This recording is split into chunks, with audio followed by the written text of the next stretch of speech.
It's Wednesday, September 3rd, and we have about 16 days left to comment on the proposal to rescind the Roadless rule, which is a rule that helps protect our last wild places from development. And I thought it would be a good idea to look at some comments that I found yesterday. Comment number 1, do not cut down the forest to make the wealthy richer. There is no need. This is public land that needs to stay public. Teddy Roosevelt would be disappointed. And honestly, I agree. Teddy Roosevelt would not be pleased with this development. And this rule does exist to protect land like national forests that the wealthy would really like to log in.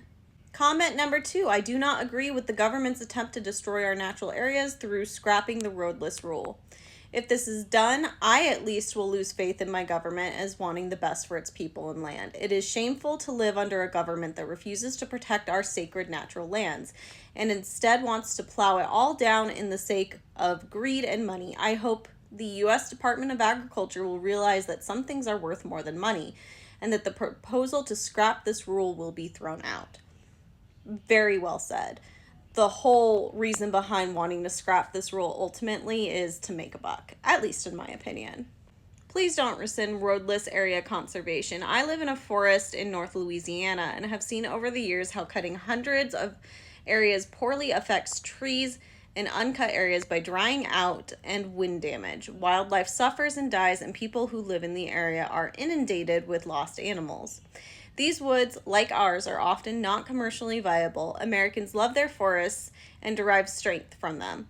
Let's keep our national possession, the woods of our fathers. Excellent points. When you just go in and remove a bunch of trees, you really disrupt the ecosystem because it does dry out that forest floor, and that actually puts areas at increased risk for wildfire. It doesn't mitigate anything.